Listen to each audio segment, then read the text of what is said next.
Shalom Bapak Ibu, Saudara yang dikasihi Tuhan, Jemaat GTI Bukit Zaitun, Surabaya. Saat ini kita masih tetap melakukan ibadah secara online dengan streaming. Adapun daftar jadwal ibadah yang kita dapat ikuti adalah sebagai berikut.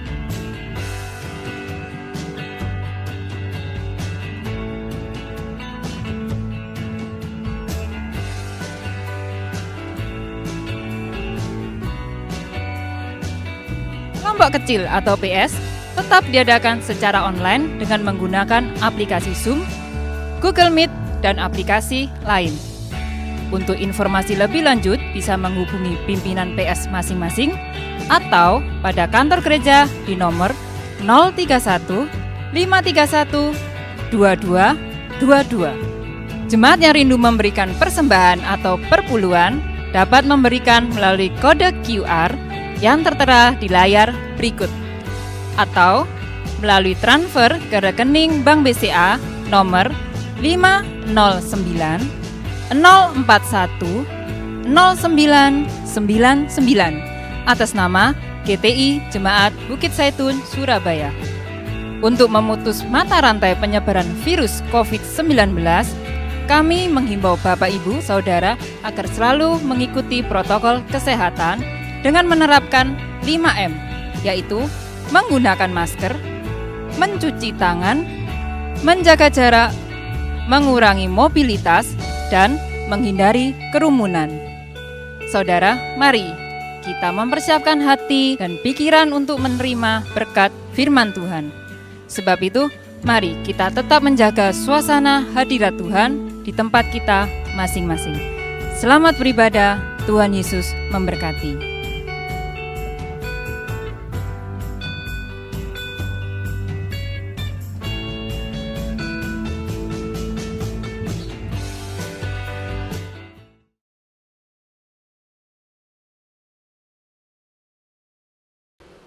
Shalom, puji Tuhan, selamat sore kekasih Tuhan. Saya berharap kita semua dalam keadaan baik-baik. Saya bersuka cita, biarpun kita kebaktian lewat online, tapi saya percaya kuasa Tuhan tidak bisa dibatasi oleh apapun juga. Yang percaya katakan amin. Pada hari ini, judul firman Tuhan adalah Great is your faith. Besar imanmu. Great is your faith.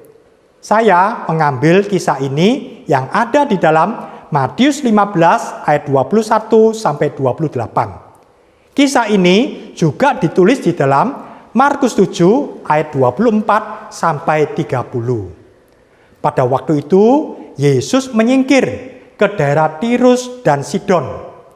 Yesus tidak ingin diketahui oleh orang banyak bahwa dia datang ke sana. Oleh karena itu Yesus dan murid-murid datang secara diam-diam ke daerah Tirus dan Sidon. Tapi kedatangannya tidak bisa dirahasiakan. Kedatangannya diketahui oleh perempuan yang anaknya kerasukan setan. Perempuan ini datang, dia sujud, dia menyembah, dia memohon, "Kasihanilah aku, ya Tuhan, putra Daud." Dia berulang-ulang, dia mengatakan, "Kasihanilah aku, ya Tuhan, putra Daud." Perempuan ini sujud menyembah, tapi Yesus sama sekali tidak menyahut, tidak menjawab.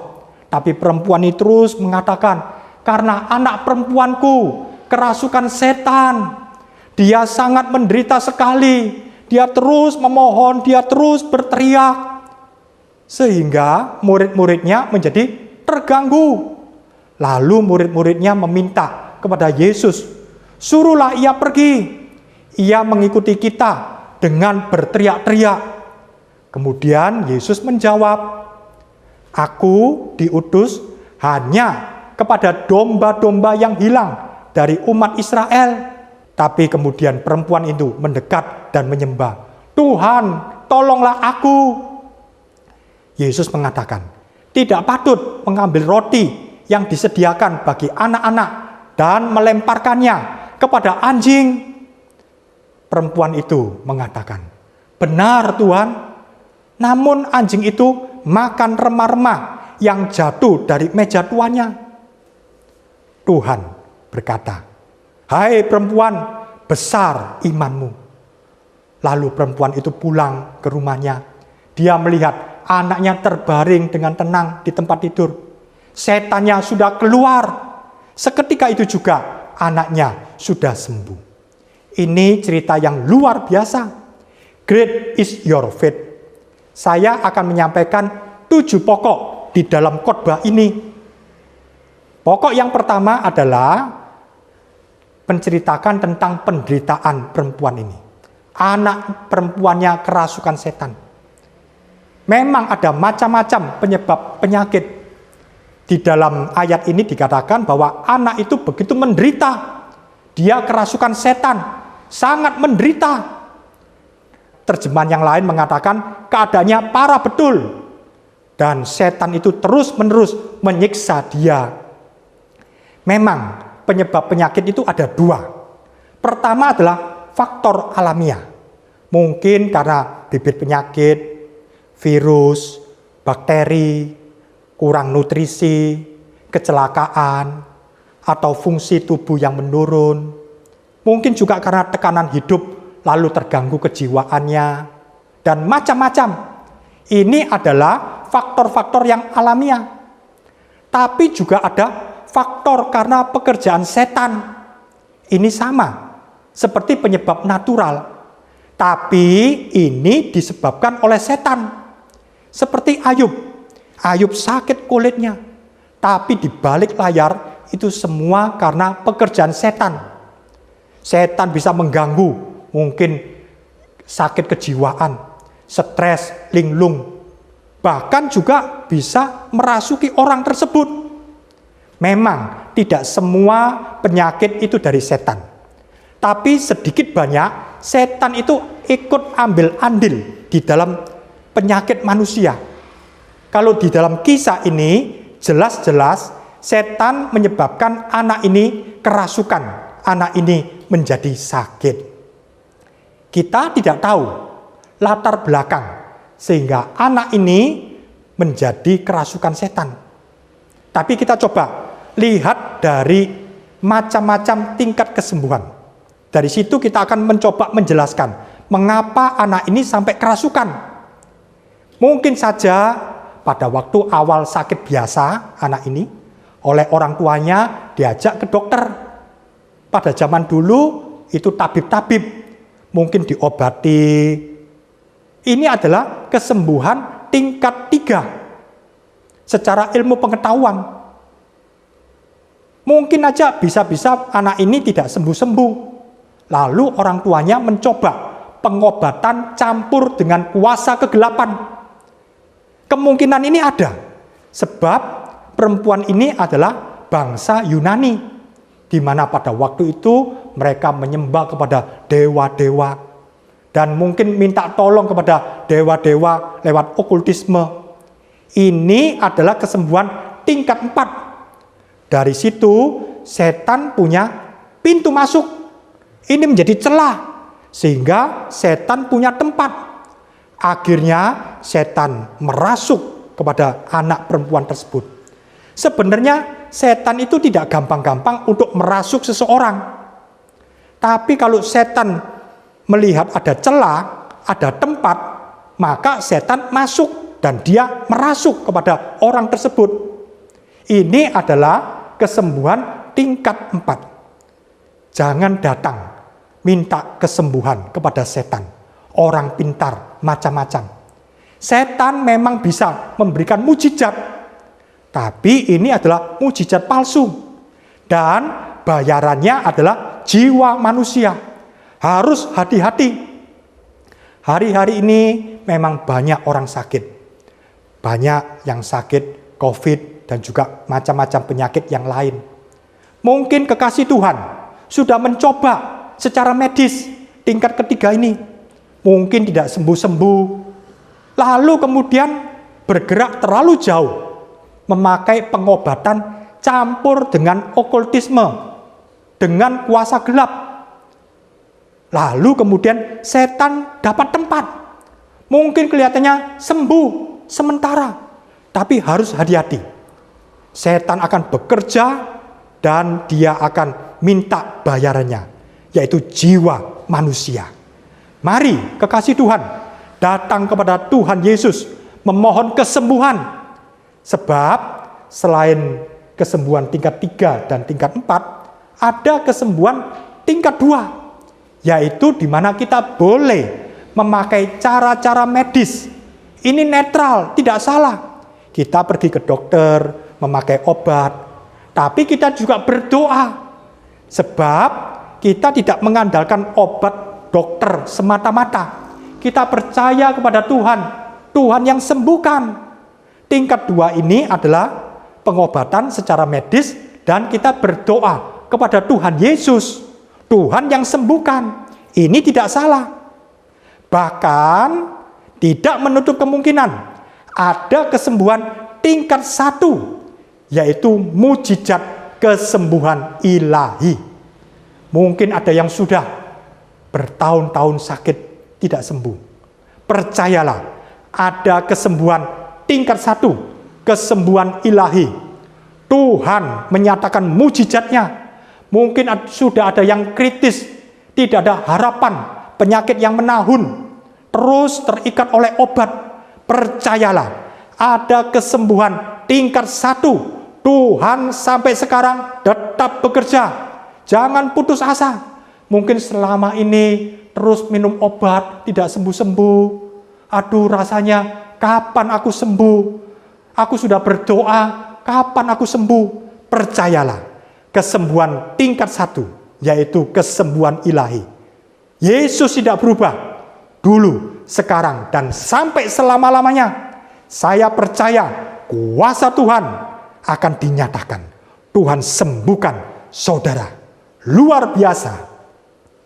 Karena itu, di dalam lewat firman Tuhan ini, di dalam Mazmur 107 ayat 20, dikatakan, disampaikannya firman-Nya, dan disembuhkannya mereka, diluputkannya mereka dari liang kubur. Saya percaya kuasa Tuhan sedang bekerja.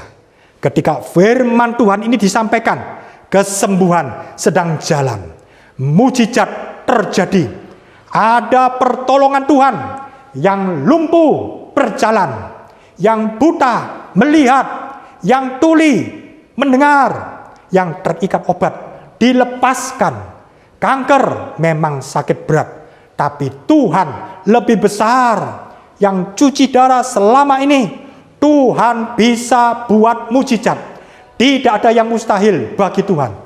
Tidak ada yang mustahil bagi orang yang bisa percaya. Luar biasa. Jangan putus asa, tetaplah berdoa. Saya percaya saat ini terjadi kesembuhan. Aliran kuasa mujizatnya terjadi luar biasa. Memang ada macam-macam perbuatan setan. Bukan hanya gangguan kesehatan, juga wabah saat-saat ini seperti ini. Ini gangguan yang cukup menyulitkan. Ini juga berimbas kepada pekerjaan. Pekerjaannya, toko menjadi sepi, kemudian produksi harus diturunkan, beberapa perusahaan harus tutup, macam-macam. Sehingga keuangan cash flow menjadi tidak lancar, kemudian macam-macam, tidak bisa membayar, jatuh tempo dan sebagainya. Setan juga mengganggu di dalam keluarga. Suami istri mau cerai, berantem, KDRT dan sebagainya. Di dalam pelayanan macam-macam ada gangguan. Tapi kita percaya kita punya Tuhan, Dia membentengi kita. Juga di dalam masyarakat ada gangguan, ada huru-hara macam-macam bisa terjadi. Bencana alam, cuaca dan sebagainya bisa terjadi. Setan bisa bekerja, tapi kita punya Tuhan, Tuhan yang hidup. Contohnya seperti Ayub. Karena ada pekerjaan setan di balik layar, maka terjadi orang-orang Syeba itu menyerang dan merampas hartanya Ayub. Kemudian api menyambar peternakannya. Orang Kasdim menjara unta-untanya Ayub. Lalu datang angin ribut, sehingga rumah itu roboh dan menimpa anak-anak Ayub. Semua anak-anak Ayub mati. Belum lagi Seluruh tubuh Ayub itu kena sakit kulit. Kelihatannya, oh ini bencana alam, oh ini perampokan, oh ini sakit penyakit. Tapi di balik itu ada setan sebagai dalangnya. Karena itu, mungkin kekasih Tuhan, ada yang sakit, ada kesukaran keuangan, pekerjaan, ada masalah dalam rumah tangga yang berat, kekacauan dan sebagainya. Di dalam pelayanan pun juga ada masalah. Kita mau datang kepada Tuhan. Nanti kita berdoa bersama-sama. Saya percaya kuasa Tuhan akan dinyatakan. Memang iblis bisa bikin banyak kesusahan.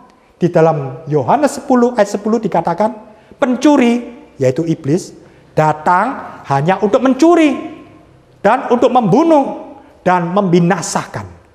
Tapi Yesus datang supaya mereka mempunyai hidup dan mempunyainya dalam segala kelimpahan.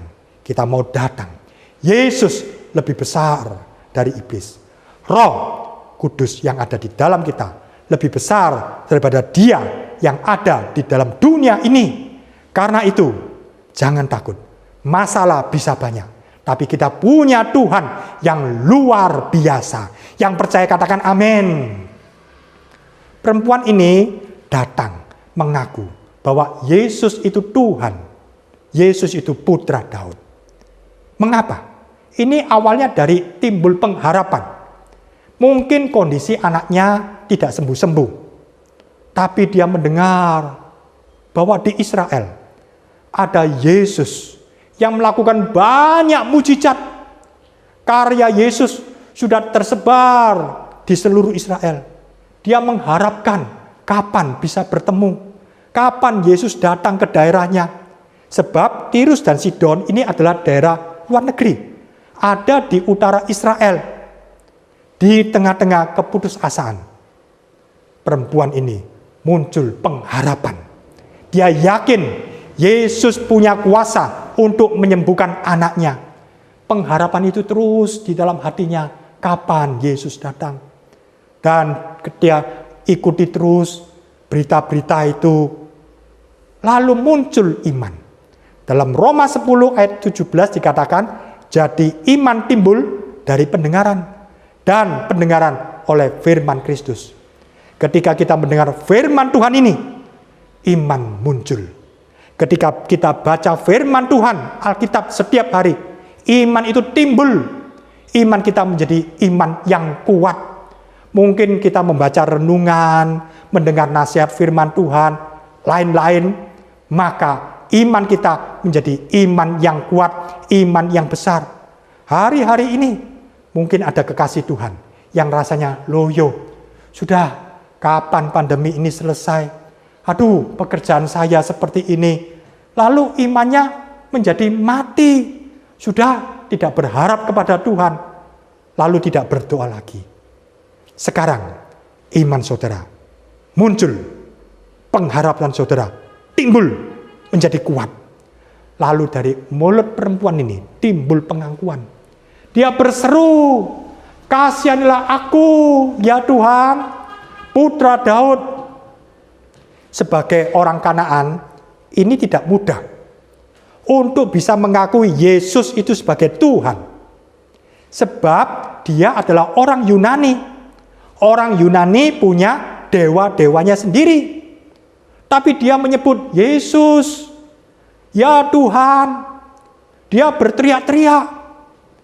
Bisa saja orang sebangsanya ini menjadi marah dan menyuruh dia diam. Kenapa kamu berteriak kepada orang asing itu?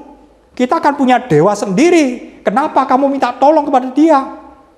Kenapa engkau menyebut dia Tuhan? Bisa saja orang-orang bangsanya menegur dia dan memarahi dia. Tapi dia terus berseru, ya Tuhan, ya Tuhan. Dan dia mengatakan, putra Daud. Dia mengakui Yesus sebagai Mesias.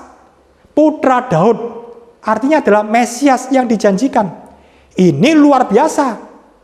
Jadi sebelumnya perempuan ini sudah mengamati, sudah mendengar berita-berita tentang Yesus. Dia tahu bahwa Yesus ini adalah keturunan Daud. Yesus ini adalah putra Daud. Yesus ini adalah Mesias yang ditunggu-tunggu oleh orang Israel. Dia mengakui.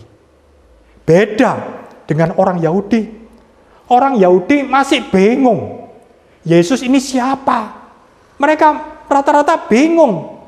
Mereka menyangka, wah Yesus memang hebat. Ya, tapi ini adalah Yohanes Pembaptis. Ada yang bilang, oh Yesus ini adalah Elia. Ada yang bilang, bukan, ini Yeremia. Macam-macam. Jadi orang Yahudi sendiri aja sudah bingung. Tapi perempuan ini bisa mengaku Yesus itu Mesias, ada di dalam Matius 15. Matius 15. Sedangkan Petrus, saya ulang lagi, sedangkan Petrus baru menyebutkan bahwa Yesus adalah Mesias, itu pun ketika Yesus bertanya kepada Petrus, siapakah aku?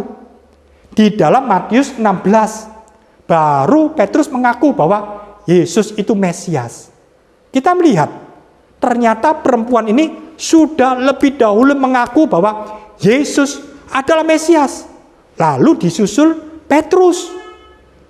Kalau perempuan ini sampai bisa mengaku Yesus Tuhan, Yesus Mesias, itu semua karena Bapa, sehingga dia bisa percaya. Matius 16 ayat 17, itu karena Bapa, sehingga orang bisa menyebut Yesus itu Tuhan, Yesus itu Juru Selamat, Yesus itu Mesias. Kalau saya, kekasih Tuhan, kita semua bisa percaya kepada Tuhan, bukan karena kehebatan kita, tapi karena Tuhan Bapa memberikan iman di dalam hati kita. Luar biasa. Kita melihat perempuan ini gigih. Dia menerobos semua halangan, semua rintangan. Biarpun pada waktu itu Yesus diam. Dia tidak kecewa. Di dalam Matius 15 ayat 23 dikatakan Yesus sama sekali tidak menjawab. Sama sekali. Sepatah kata pun Yesus tidak menjawab. Bayangkan kalau kekasih Tuhan datang ke seorang pendeta. Lalu saudara meminta pertolongan, minta bantuan doa. Tapi pendeta itu diam saja. Saudara sudah menyatakan kesukaran, masalah-masalah terus sudah. Tapi pendeta itu diam. Mungkin saudara bisa kecewa. Pendeta sombong gitu. Wah, pendeta arogan. Bisa saja demikian. Tapi perempuan ini tidak kecewa. Dia terus memohon kepada Tuhan. Memang, kalau Allah diam membisu, kita harus periksa. Ada dua kemungkinan. Kalau Allah sampai diam membisu, bisa saja mungkin tidak ada hubungan dengan Allah. Seperti kalau kita telepon, tapi kabelnya lepas. Kita halo, tapi tidak ada jawaban. Atau zaman sekarang kita pakai HP, ya, kita berbicara panjang lebar, tapi tidak ada sinyal, tidak ada hubungan.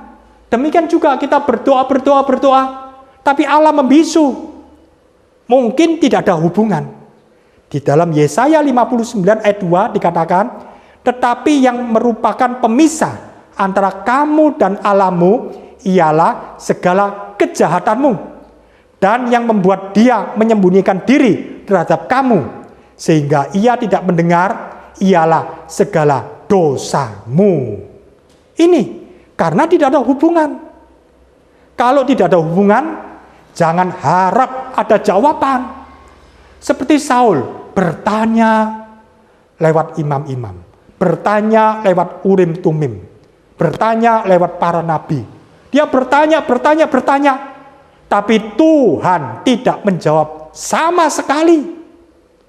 Karena itu perlu periksa diri. Kalau ada salah, bertobat sungguh-sungguh.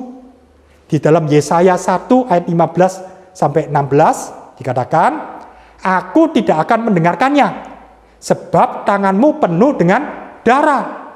Basuhlah, bersihkanlah dirimu. Jauhkanlah perbuatan-perbuatanmu yang jahat dari depan mataku. berhentilah berbuat jahat. Karena itu, kalau Allah diam membisu, kita perlu memeriksa kemungkinan yang pertama ini tidak ada hubungan. Tapi kalau kita sudah periksa, kita tidak ada salah, kita sudah bertobat, maka kita tahu ketika Allah diam dan membisu, ini adalah ujian iman. Jangan putus harap, tetap berdoa. Sebab kita yakin ada hubungan. Tuhan tidak pernah terlambat. Tuhan tidak pernah terlalu cepat. Tuhan selalu tepat. Haleluya. Ketika perempuan ini memohon kepada Yesus, tapi Yesus tetap diam. Ini bukanlah situasi yang mudah. Seolah-olah Tuhan itu tidak peduli. Namun dia menang. Karena imannya adalah iman yang kuat. Iman perempuan ini adalah iman yang besar. Ini iman yang gigih. Ini iman sejati. Iman sejati bisa sabar menanti jawaban Tuhan. Iman sejati bisa tetap percaya ketika Allah membisu. Jangan cepat putus asa. Jangan menyerah. Jika doa-doa kita belum dijawab atau tidak dijawab, Tuhan sedang menguji keteguhan kita. Tuhan sedang menguji keteguhan iman kita. Maka kita akan mendapatkan yang terbaik. Luar biasa. Waktu Tuhan adalah waktu yang terindah. Pengkhotbah 3 ayat 11. Sekalipun Tuhan membisu, perempuan itu tetap menunggu jawaban dengan iman yang teguh. Luar biasa. Kadang-kadang kita tidak mengerti, tapi jangan kecewa. Seperti Ayub. Ayub tidak mengerti. Sekalipun mengapa semua ini terjadi. Tapi Ayub tetap berharap kepada Tuhan. Ayub tetap percaya kepada Tuhan. Seringkali, sewaktu Tuhan diam, keadaan ini adalah keadaan yang tidak menyenangkan. Waktu saat-saat seperti itu, rasanya setan berbicara, sudah percuma kamu berdoa. Daging kita terus berbicara dengan keras. Percuma kamu ikut ibadah, live streaming, ikut ibadah, ikut pelayanan, percuma. Mana doamu didengar, mana? Suara iblis bersuara keras. Suara daging kita memberontak. Tapi jangan ragu kebenaran firman Tuhan. Jangan ragu kemurahan Tuhan. Kita mengerti bahwa Tuhan akan menjawab tepat pada waktunya. Puji Tuhan. Allah mengerti, Allah peduli segala persoalan yang kita hadapi. Tak akan pernah dibiarkannya ku bergumul sendiri, sebab Allah mengerti.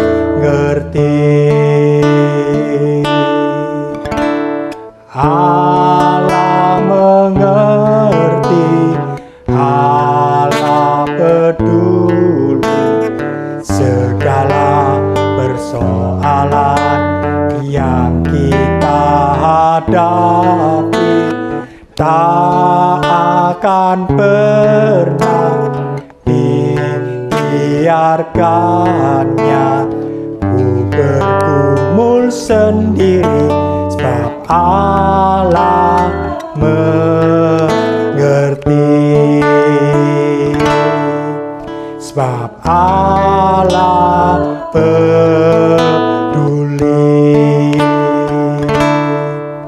Sebab Allah mengerti.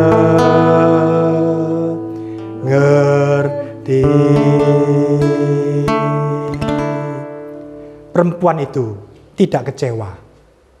Perempuan itu juga tidak tersinggung dengan sikap para murid, di mana murid-murid itu mengatakan kepada Yesus, "Suruhlah ia pergi."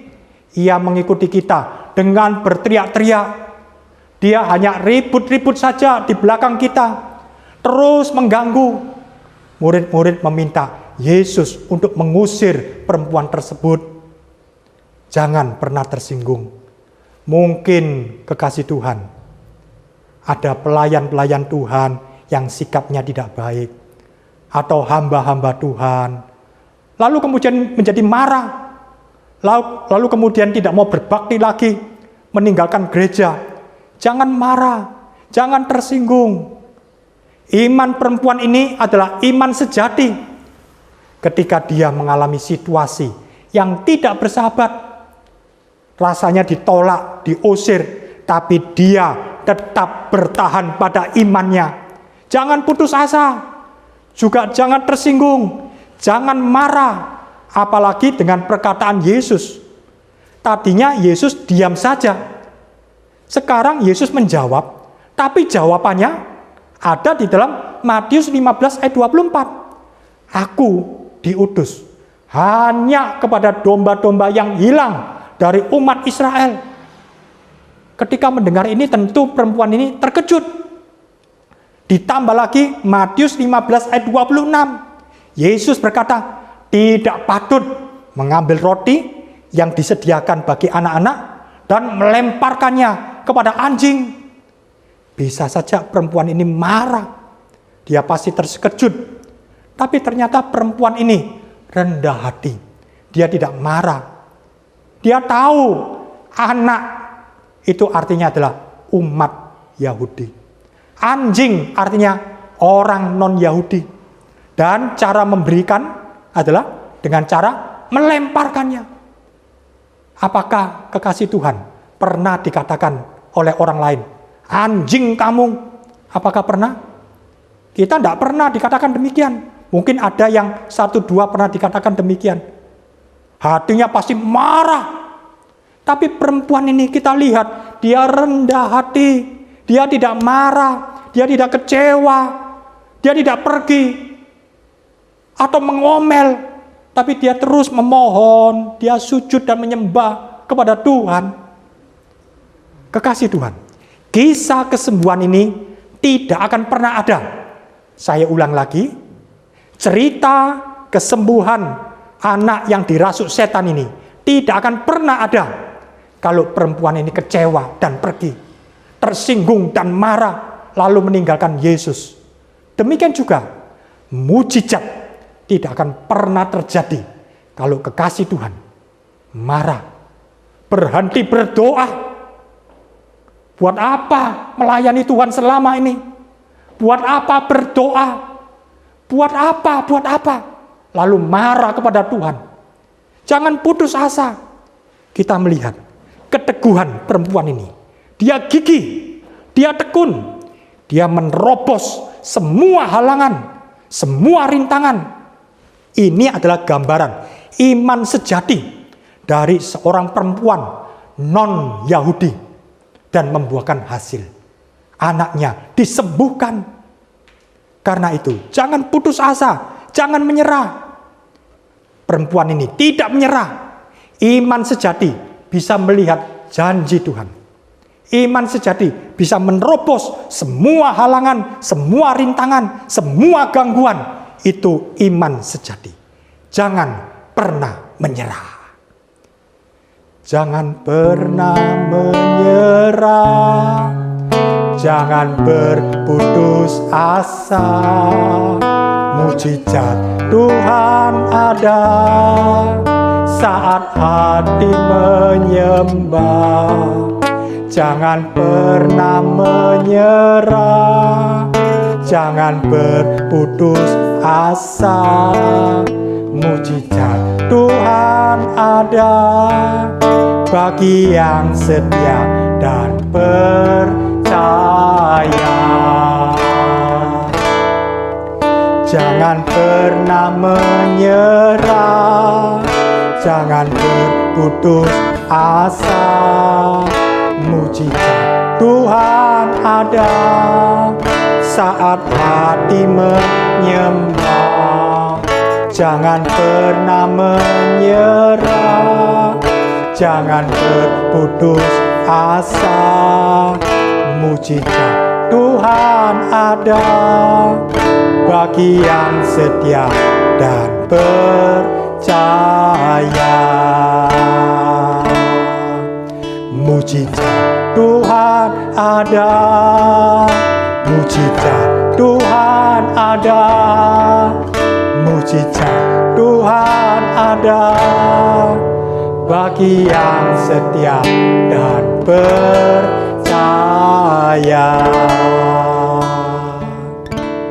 Firman Tuhan tidak berubah.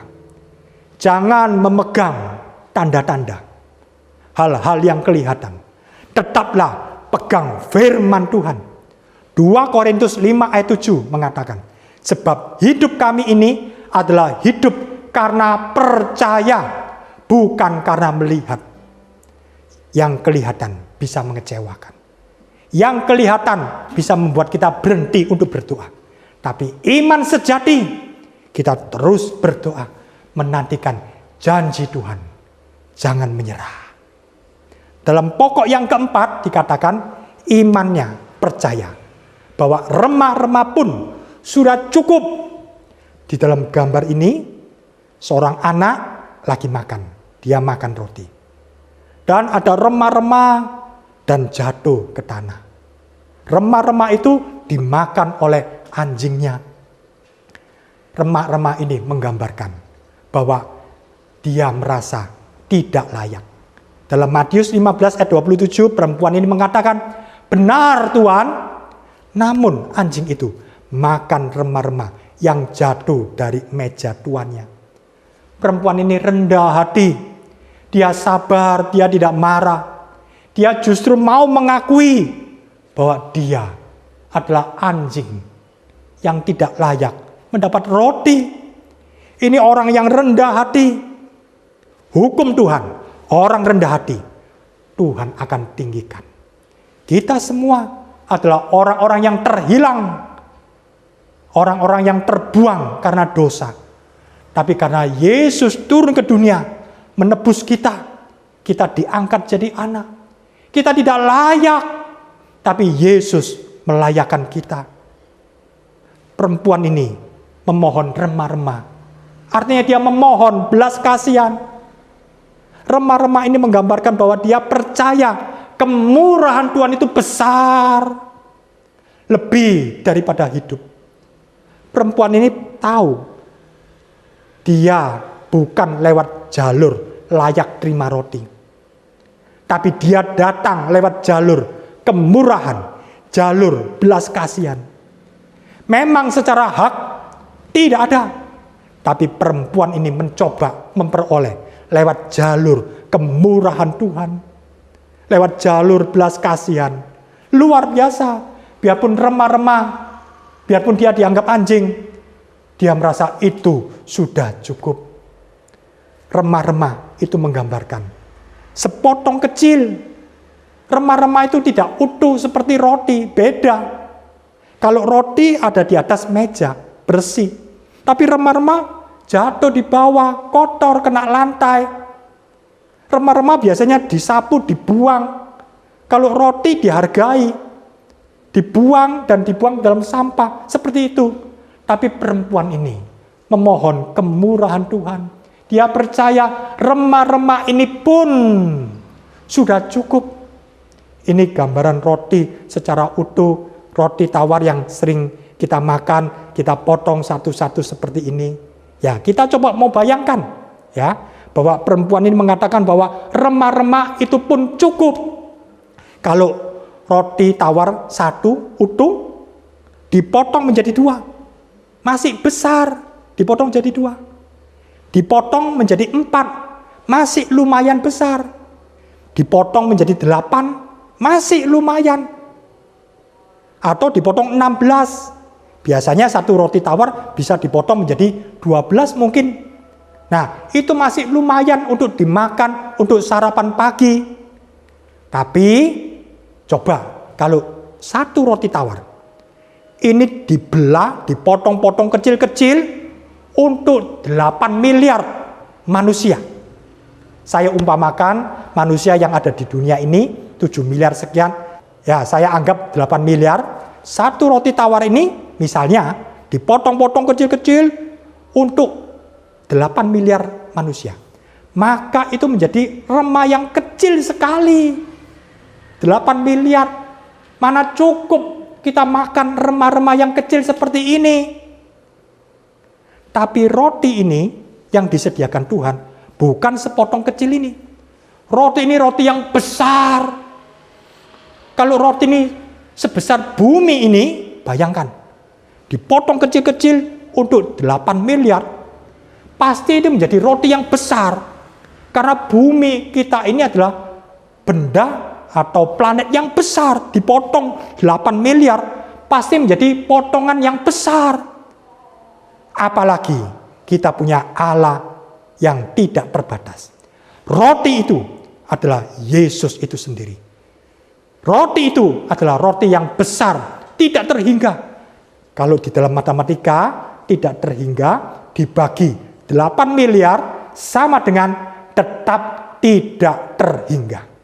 Artinya dengan kata-kata yang sederhana, kalau kuasa Allah dipotong-potong menjadi kecil sebanyak 8 miliar untuk semua umat manusia, maka potongan itu tetap tidak terhingga. Sebab Allah kita adalah Allah Maha Kuasa. Allah Maha Kuasa dipotong-potong kecil sampai 8 miliar tetap Maha Kuasa.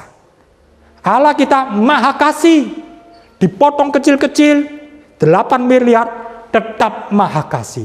Luar biasa. Karena itu perempuan ini merasa, dia yakin remah-remah itu saja sudah cukup. Karena ini remah-remah adalah remah-remahnya Allah. Remah-remah sudah cukup. Karena Allah itu adalah Allah yang Maha Kuasa. Karena Allah itu adalah Maha Kasih. Luar biasa. Saya beri perumpamaan yang lain, ya. Kalau umpamanya ada orang punya uang 10 juta umpamanya. Lalu dia memberi kepada orang 1 juta. Bagi dia berat. Sebab dia punya 10 juta. Dia berikan 1 juta. Berat sekali. Tapi kalau orang ini punya 10 miliar. Dia menolong satu orang 1 juta. Ya 1 juta tidak terlalu besar. Apalagi kalau orang ini punya 10 triliun. Wah, banyak sekali uang 10 triliun. Maka bagi dia 1 juta itu remah-remah. Bagaimana dengan Allah kita? Manusia terbatas. Allah kita tidak terbatas. Kalau diumpamakan dengan uang, Allah kita punya uang banyak, tidak terhingga. Karena itu dia memberikan 1 juta, bahkan dia memberikan 1 triliun. Kalau kita ukur dengan uang, 1 triliun pun itu hanya remah-remah bagi Allah. Luar biasa. Allah Maha Kuasa. Allah Maha Kasih. Dan dia berikan buat saudara. Dia berikan buat saya. Dia berikan buat kita semua. Kita bisa mengerti. Remah-remah Allah itu tetap Maha Kuasa. Remah-remah Allah itu tetap Maha Kasih yang luar biasa. Puji Tuhan. Sehingga Tuhan bisa kasih rekomendasi. Besar imanmu. Hei ibu, besar imanmu. Terjemahan yang lain mengatakan, hei perempuan, imanmu besar. Besarlah imanmu. Great is your faith. Karena itu judul firman Tuhan saya memakai Great is your faith. Tadinya saya akan memberi judul firman Tuhan ini Great faith saja.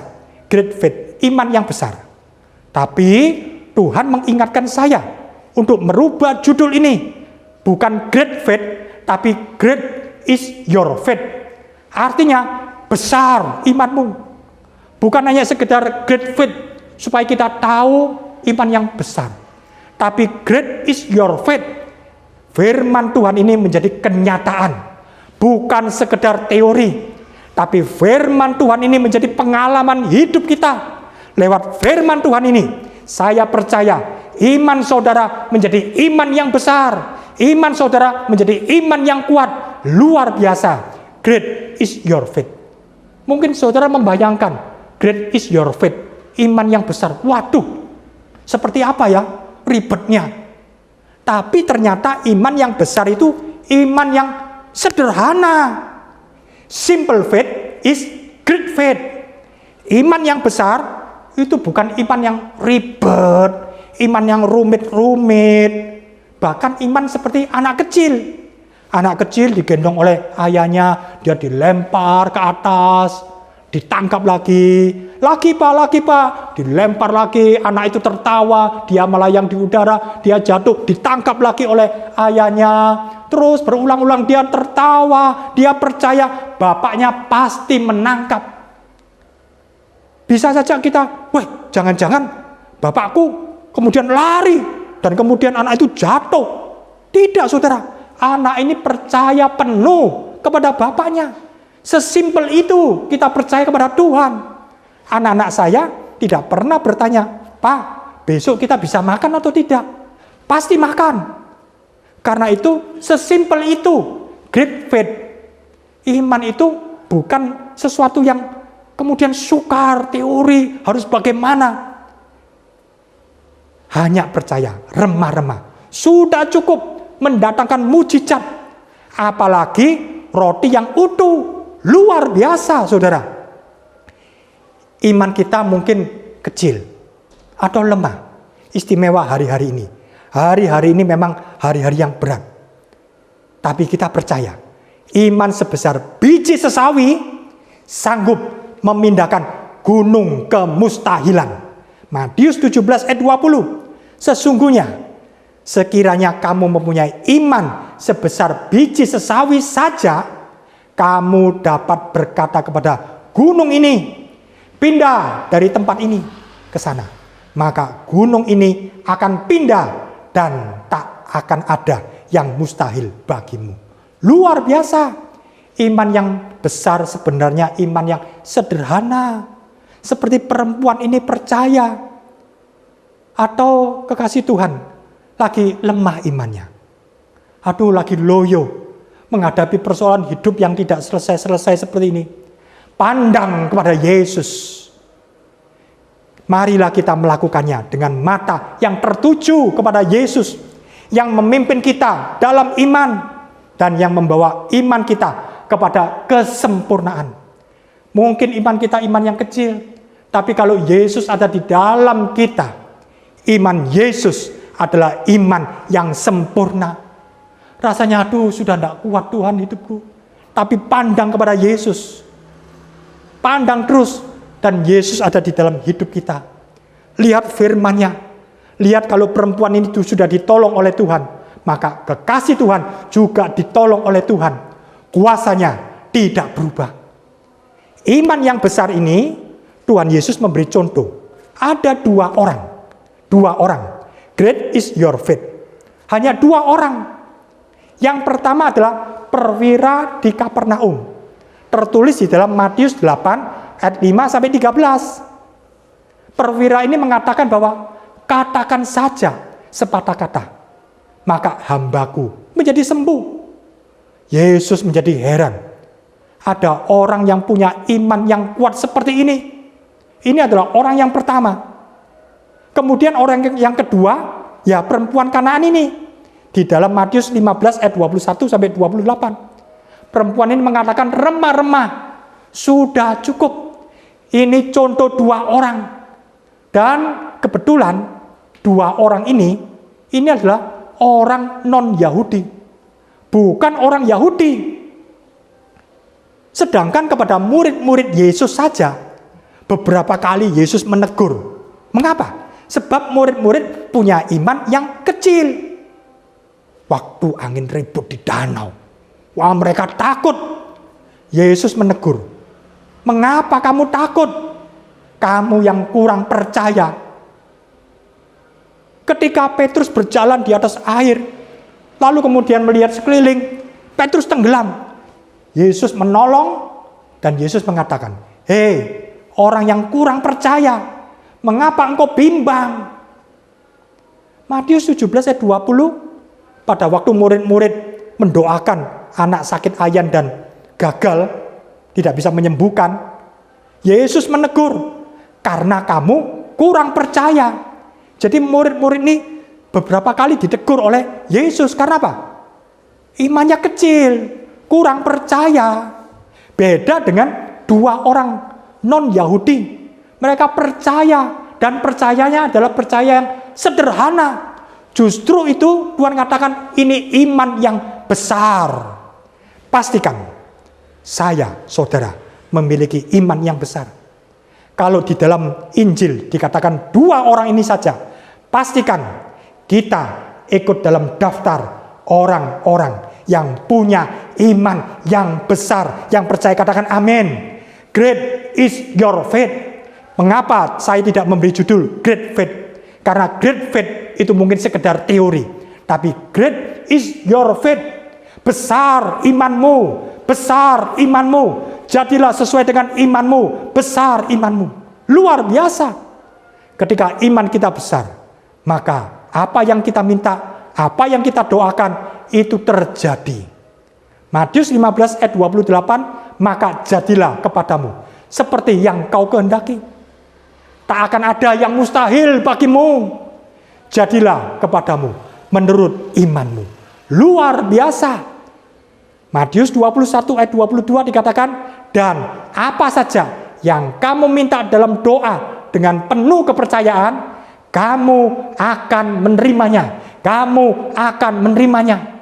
Kita tidak minta aneh-aneh. Tuhan, saya minta helikopter. Kita tidak minta aneh-aneh. Tuhan, saya minta jet pribadi. Tuhan, saya tidak minta aneh-aneh. Tapi saya cuma minta kesembuhan. Saya cuma minta berkat-Mu, Tuhan. Apakah salah kalau seorang anak, Pak, Ma, minta roti, saya lapar? Apakah salah? Apakah berlebih-lebih? Orang tua memberikan roti. Orang tua yang jahat ini tahu memberikan apa yang baik kepada anaknya.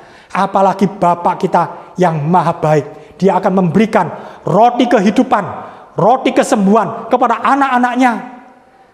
Yohanes 15 ayat 7 dikatakan, minta apa saja yang kamu kehendaki, dan kamu akan menerimanya. Yang percaya katakan amin. Kita tidak minta yang aneh-aneh. Kita cuma minta, Tuhan sembuhkan saya, Tuhan berkati saya, Tuhan tolong anak saya, Tuhan tolong pekerjaan saya, tolong Tuhan kuliah saya, dan sebagainya. Kita minta apa yang wajar, kebutuhan kita. Dan Bapak kita yang baik akan memberikan kepada saudara, kepada saya. Luar biasa. Kekasih Tuhan, akhirnya kesembuhan terjadi. Kesembuhan ilahi biasanya terjadi seringkali seketika. Hampir semua mujizat kesembuhan yang dicatat di dalam Alkitab itu terjadi seketika, langsung, spontan. Memang ada beberapa yang melalui proses, tetapi akhirnya semua sembuh total. Tuhan juga mau menyembuhkan kekasih Tuhan, saudara-saudara semua, saat ini, seketika. Ketika kita mendengar firman Tuhan, mujizat terjadi. Rasakan, alami kuasa Allah. Sakit penyakit sudah ditanggung lunas oleh bilur Tuhan Yesus. Karena itu, kesembuhan terjadi seketika.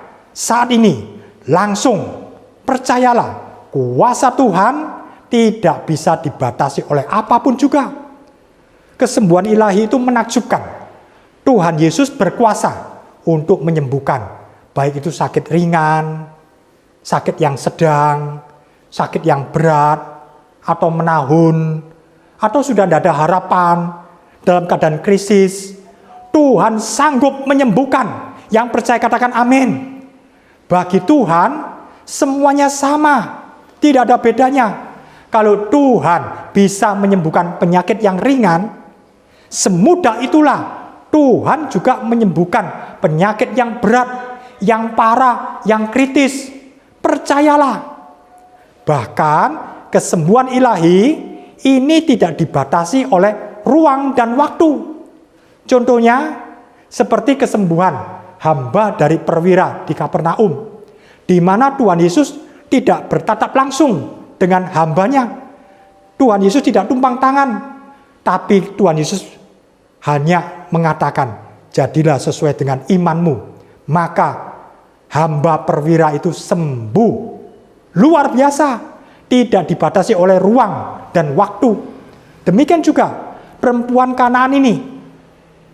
Tuhan Yesus tidak datang ke rumah perempuan tersebut, tapi anaknya sembuh total, langsung, seketika. Demikian juga saat pandemi seperti ini, kita menjadi terbatas untuk mendoakan secara langsung. Tapi kuasa Tuhan tidak terbatas. Kita bisa berdoa lewat HP. Kita doakan. Kita percaya. Jangan mengatakan, wah cuma lewat HP. Jangan mengatakan cuma lewat HP. Sebab yang menyembuhkan bukan kita, tapi yang menyembuhkan adalah Yesus sendiri. Ketika kita berdoa di tempat ini, maka Tuhan menyembuhkan di tempat orang tersebut. Saat ini juga ketika kekasih Tuhan mengikuti ibadah online, kita terpisah oleh jarak, tapi kuasa Tuhan menjamah saudara. Saat ini terjadi kesembuhan, percayalah. Satu kali dalam satu kebaktian, ada seorang ibu pendarahan, tapi ketika didoakan, langsung seketika menjadi sembuh. Saat ini juga saya percaya, mungkin juga saudara-saudara yang melihat YouTube ini di lain waktu, mengikuti pengulangan di kemudian hari, kita memang beda waktu, tapi kuasa Tuhan menjamah saudara. Kuasa Tuhan tidak dibatasi oleh perbedaan waktu. Yang percaya katakan amin. Setiap kali video ini diputar, saudara bisa share video ini ke teman-teman, saudara-saudara yang sakit, supaya mereka bisa melihat, lain kali melihat. Dan saya percaya kuasa Tuhan diulangi lagi, mujizat terulang lagi. Saya percaya Tuhan tidak bisa dibatasi oleh apapun juga. Kesembuhan pasti terjadi, mujizat terjadi sekarang. Haleluya. Kesembuhan ini adalah seperti roti. Sebab Tuhan punya rencana, biarlah anak-anak kenyang dahulu. Kesembuhan ini bagi anak-anak ini seperti roti. Di dalam 3 Yohanes 1 ayat 2 dikatakan, semoga engkau baik-baik saja dan sehat-sehat saja dalam segala sesuatu, sama seperti jiwamu baik-baik saja. Luar biasa. Demikian juga Yeremia 33 ayat 6 dikatakan, sesungguhnya aku akan mendatangkan kepada mereka kesehatan dan kesembuhan. Tuhan mendatangkan kepada mereka kesehatan dan kesembuhan. Ini Yeremia, perjanjian lama, wasiat lama. Tuhan akan mendatangkan. Tapi kita orang-orang wasiat baru, kesembuhan sudah terjadi 2000 tahun yang lalu. Yesus sudah mati di atas kayu salib.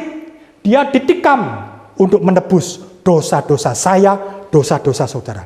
Dia dicambuk untuk membayar sakit penyakit kita, ditanggung oleh bilur-bilur Tuhan Yesus. Luar biasa. Karena itu kesembuhan bukan terjadi sekarang, tapi kesembuhan sudah terjadi 2000 tahun yang lalu. Kita hanya terima kesembuhan itu. Terima sekarang kesembuhan itu. Sebab kesembuhan saudara sudah terjadi. Biarpun saudara belum lahir pada waktu itu, Yesus sudah melakukannya di atas kayu salib. Darahnya mengampuni saudara. Bilur-bilur Tuhan Yesus menyembuhkan sakit penyakit saudara. Tuhan sudah mendatangkan kesehatan dan kesembuhan. Yang percaya katakan amin. Apa itu kesehatan? Kesehatan itu bagi yang orang sehat. Orang sehat tidak perlu sakit. Kesehatan adalah untuk orang sehat. Yang sehat tidak perlu sakit. Apa itu kesembuhan? Kesembuhan adalah untuk orang sakit. Yang sakit Tuhan sembuhkan. Sakit ringan, sakit berat, sakit kritis, Tuhan sanggup sembuhkan. Yang percaya katakan amin. Terima. Sebab kesembuhan saudara sudah terjadi 2000 tahun yang lalu. Bukan sekarang, tapi sudah terjadi. Bagi Allah, Tuhan tidak bisa dibatasi oleh apapun juga, termasuk karya Tuhan di atas kayu salib, biarpun sudah terjadi 2000 tahun yang lalu. Bagi manusia sudah expired, tapi bagi Tuhan itu terjadi. Setiap kali kita percaya, kita terima kesembuhan itu. Karena itu saat ini terima kesembuhan itu, kesembuhan dan kesehatan. Saudara tidak perlu sakit. Yang percaya katakan, saya tidak perlu sakit. Sehat selalu sehat. Yang sakit mengatakan, aku sehat, aku sembuh oleh bilur-bilur Tuhan Yesus. Sebab kesembuhan, kesehatan itu adalah hak saudara. Ini seperti roti bagi anak-anak. Karena Yesus sudah bayar lunas. Sudah bayar lunas. Luar biasa. Karena itu, sepasti Yesus mengampuni saudara, sepasti itu pula Yesus mengambil alih sakit penyakit saudara. Oleh karena itu, sakit penyakit tidak berhak tinggal dalam tubuh saudara. Pergi dalam nama Tuhan Yesus. Saat ini saya merasa kuasa Tuhan dicurahkan. Terima dengan iman. Saya percaya bahwa mujizat bukan hanya pada zaman kisah para rasul. Mujizat bukan hanya pada zaman Yesus, tapi sekarang di akhir zaman ini Tuhan akan limpahkan kuasanya yang besar. Sekarang juga terima roti kesembuhan, roti kesehatan buat anak-anaknya. Tadi Yesus mengatakan bahwa roti itu adalah untuk anak. Sedangkan perempuan itu mengatakan bahwa dia makan remah-remah yang jatuh. Apa artinya? Anak itu adalah orang Yahudi. Roti itu apa? Roti itu adalah roti hidup. Roti itu adalah Yesus sendiri. Yesus turun ke dunia untuk orang-orang Israel terlebih dahulu. Tapi si anak orang Yahudi ini tidak menerima roti hidup ini. Tidak menerima Yesus sebagai Mesias. Bahkan orang Yahudi membuang roti hidup ini, dibuang. Kalau si anak makan roti, lalu remah-remah jatuh. Ini bukan hanya remah-remah. Anak ini membuang roti itu, dan roti itu jatuh ke lantai. Roti itu untuk bangsa-bangsa. Karena itu ketika Yesus mati di atas kayu salib, bagi Israel, orang Yahudi, ini menjadi kutuk. Sebab orang Israel tidak mengakui Yesus sebagai Mesias. Dia membuang roti hidup itu. Dan roti hidup itu untuk siapa? Orang non-Yahudi. Siapa itu? Saudara. Siapa itu? Saya. Kita semua. Kita semua mendapat berkat roti hidup. Yesus mengatakan, akulah roti hidup. Akulah roti hidup. Maka keselamatan, kesembuhan diberikan kepada semua bangsa-bangsa. Luar biasa. Roti hidup ini untuk semua bangsa. Karena Israel menolak Yesus, maka ini adalah 2000 tahun zaman anugerah buat bangsa-bangsa, buat kita semua. Roti hidup ini dibuang oleh bangsa Israel, diberikan Allah untuk semua bangsa di muka bumi. Terima kasih Tuhan, kita bisa bersyukur. Kalau perempuan itu mengatakan cukup remah-remah saja. Apalagi kita mendapat utuh satu roti. Siapakah kita? Kita adalah orang yang jauh, bukan orang Israel. Tapi di dalam Kristus kita menjadi orang dekat. Memang kita bukan keturunan Abraham secara jasmani. Tapi karena Yesus kita percaya kepada Tuhan, maka Kristus membuat saya dan saudara menjadi keturunan Abraham. Maka berkat-berkat Abraham juga untuk saya. Berkat-berkat Abraham juga untuk saudara. Luar biasa. Karena Kristus. Maka Kristus merobohkan tembok-tembok pemisah. Karena itu, inilah zaman anugerah. 2000 tahun zaman anugerah. Mari kita menolong saudara-saudara di sekitar kita. Roti hidup ini kita berikan untuk orang-orang. Kita doakan.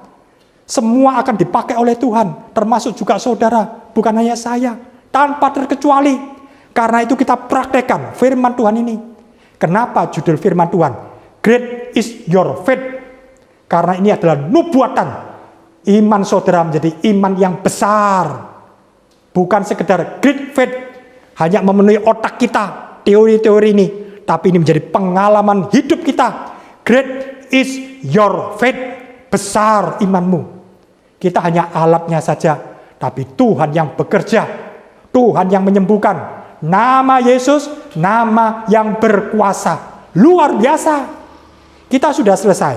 Kita akan rekap semuanya ini. Ini menceritakan penderitaan perempuan itu. Di mana anaknya kerasukan. Kita bisa bayangkan. Terus menderita setiap hari. Sampai kapan? Bisa saja ini menjadi putus asa. Tapi ketika dia mendengar nama Yesus. Dia mengharapkan. Kapan bertemu dengan Yesus? Iman yang muncul, dia percaya Yesus pasti bisa menyembuhkan. Dan dari mulutnya mengaku, Yesus itu Tuhan. Yesus itu Mesias, putra Daud. Dan ketika dia bertemu dengan Yesus, dia tidak mensia-siakan. Memang Yesus seharusnya melayani orang Israel, domba-domba. Tapi Yesus oleh pimpinan Bapa, Yesus pergi ke bangsa yang lain.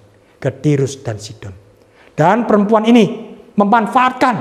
Dia dengan gigih menerobos halangan. Termasuk dari Yesus sendiri yang diam. Tapi dia tidak kecewa. Termasuk dari para muridnya. Tapi dia tidak tersinggung. Termasuk juga dari perkataan Yesus. Tapi dia tidak marah. Iman sejati. Terus menerobos. Maju. Sampai mendapatkan janji-janji Tuhan. Dia percaya. Biarpun dia dapat remah-remah. Tapi itu sudah cukup. Dia memang tahu dia tidak layak. Dia cuma memohon belas kasihan.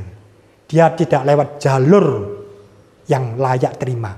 Tapi dia lewat jalur memohon belas kasihan. Dan itu sudah cukup-cukup.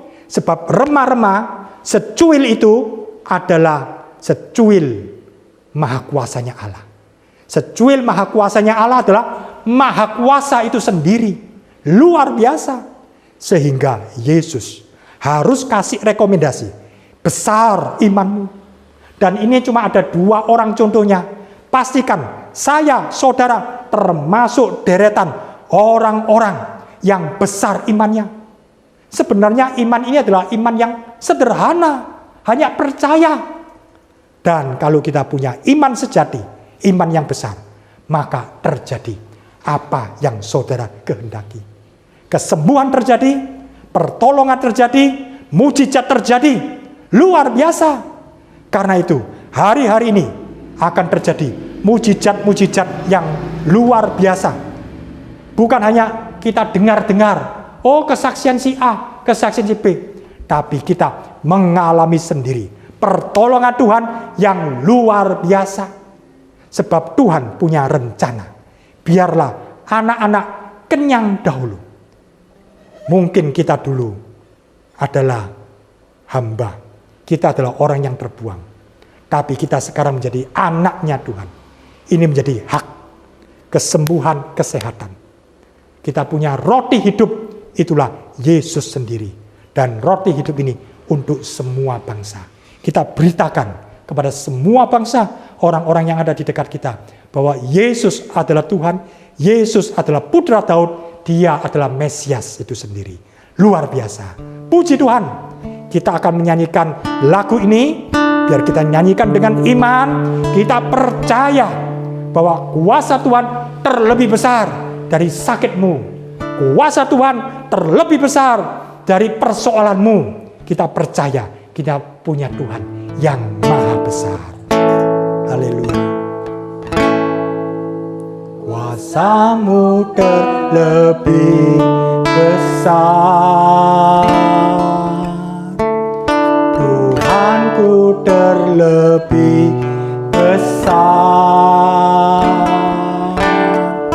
tak pernah terlambat janji-Mu ya Tuhan, menolong hidupku.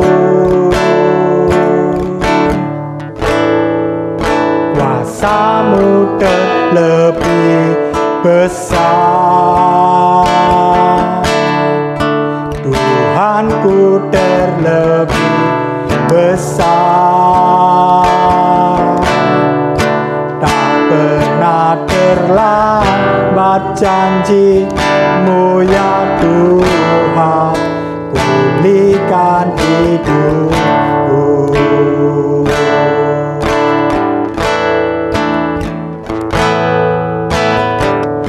Hanya Kau Tuhan penolongku.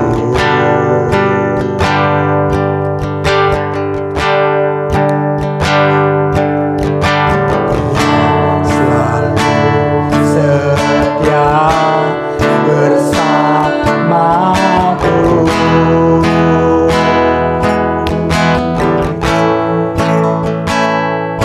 Kasih-Mu yang sanggup mengubah kehidupanku. Sungguh ku berserah, sungguh ku percaya kuasa-Mu terlebih besar. Tuhanku terlebih besar. Tak pernah terlambat janji-Mu ya Tuhan, menolong hidupku. Kuasa-Mu terlebih besar. Tuhanku terlebih besar. Tak pernah terlambat janji-Mu ya Tuhan, pulihkan hidupku. Tak pernah terlambat janji-Mu ya Tuhan, pulihkan hidupku. Tak pernah terlambat janji-Mu ya Tuhan, pulihkan hidupku. Sembah Dia. Saya percaya lewat firman Tuhan, maka iman yang mati dihidupkan, iman yang loyo dikuatkan, iman yang kecil jadi iman yang besar, iman yang sempurna. Firman Tuhan tidak akan pernah sia-sia, tapi bertumbuh 30, 60, bahkan 100 kali ganda. Mungkin ada yang sudah berhenti berdoa, sudah meninggalkan Tuhan, sudah tidak beribadah lagi, sudah meninggalkan gereja. Mari saat ini, tidak kebetulan, kembali kepada Tuhan. Mungkin ada yang sudah terikat di dalam kuasa kegelapan, pergi kepada orang pintar, ikut pengobatan dalam kuasa kegelapan, okultisme. Bertobat, minta ampun kepada Tuhan. Bertobat sungguh-sungguh, Tuhan akan ampuni, Tuhan akan lepaskan. Berdoa sungguh-sungguh, saya percaya hadirat Tuhan begitu kuat di tempat ini. Hadirat Tuhan akan ada di tempat saudara, di dalam nama Tuhan Yesus. Tuhan, ampuni Tuhan yang sudah terikat oleh dosa-dosa, oleh kuasa kegelapan. Di dalam nama Tuhan Yesus, Tuhan ampuni. Sekarang saya akan berdoa buat saudara yang sakit. Taruh tangan saudara di dada. Tuhan, kami berdoa untuk saudara kami yang sakit. Oleh bilur-bilur Tuhan Yesus, Tuhan sembuhkan. Sakit penyakit diambil alih. Sakit penyakit tidak berhak tinggal dalam tubuh saudara. Di dalam nama Tuhan Yesus, jadilah sembuh seketika, sekarang, spontan, langsung menjadi sembuh dalam nama Tuhan Yesus. Kesembuhan ilahi tidak dibatasi oleh jarak. Kesembuhan ilahi tidak dibatasi oleh waktu. Kesembuhan ilahi tidak dibatasi seberapa berat sakit penyakitmu. Sakit ringan, sakit berat, sakit kritis. Sekarang jadilah sembuh dalam nama Tuhan Yesus. Akan terjadi gelombang kesembuhan. Terjadi mujizat Allah. Sekarang. Terima kesembuhan ini di dalam nama Tuhan Yesus. Saya percaya mujizat-mujizat yang terjadi di dalam Injil terjadi saat ini. Mujizat-mujizat yang terjadi di dalam Kisah Para Rasul terjadi pada saat ini di dalam nama Tuhan Yesus. Dalam nama Tuhan Yesus. Saudara-saudara yang mengalami kesulitan dalam ekonomi, dalam keuangan, taruh tanganmu di dada. Saya mau berdoa di dalam nama Tuhan Yesus. Dalam nama Tuhan Yesus, Tuhan buka jalan. Jehovah Jireh, Tuhan tolong Tuhan. Meskipun pandemi seperti ini, tapi Tuhan punya jalan. Pintu jendela di surga dibuka dalam nama Tuhan Yesus. Terima kasih Tuhan. Mungkin ada yang kesulitan dalam rumah tangganya, Tuhan tolong. Kesulitan yang lain, Tuhan buka jalan. Terima kasih. Kita akan menerima pengurapan. Arahkan tanganmu ke atas. Kita nyanyikan.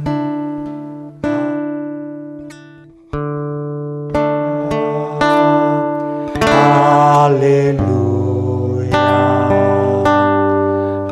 Haleluya. Haleluya. Katakan haleluya. Haleluya. Haleluya.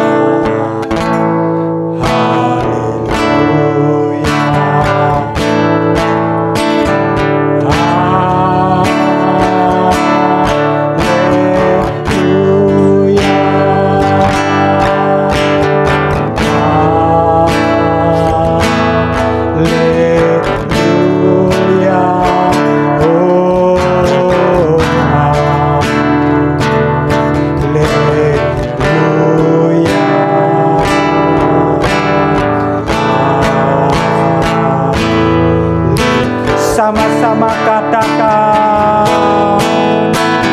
haleluya.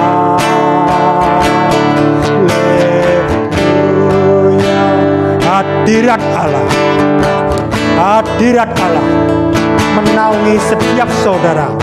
Saya merasakan aliran hadirat Allah mengalir di ruang dengar saudara.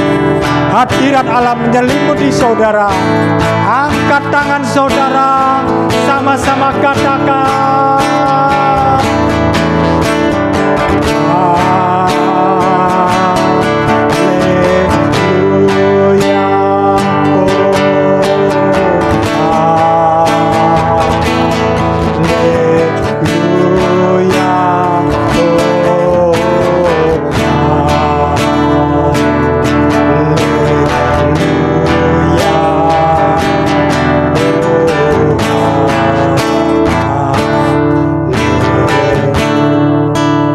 Terima kasih Bapa dalam surga. Saya tahu yang sakit sudah Tuhan sembuhkan. Yang dalam kesulitan pekerjaan, Tuhan sudah buka jalan. Yang mengalami masalah di dalam keuangan, Tuhan memberkati. Yang ada kesulitan dalam rumah tangga, Tuhan selesaikan. Angkat tanganmu, genggam kemenangan ini. Terima jawaban ini. Saya percaya aliran mujizat terjadi. Kuasa Tuhan dinyatakan luar biasa. Terima kasih Bapa dalam surga. Sebentar kami akan mengakhiri kebaktian ini. memberkati semua yang sudah melayani, memberkati semua yang sudah mengikuti. Berkati Tuhan.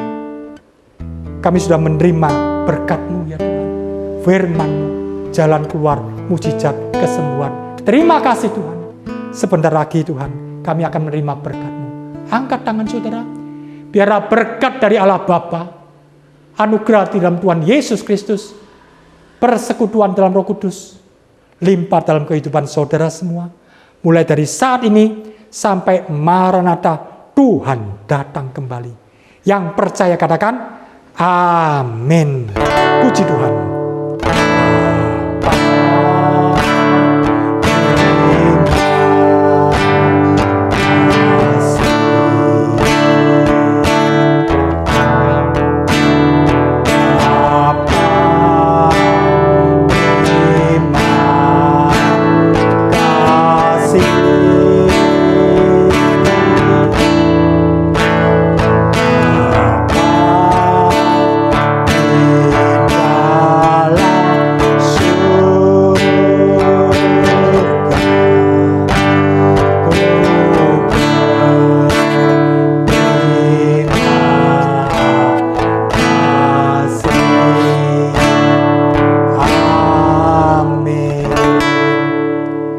Tuhan memberkati.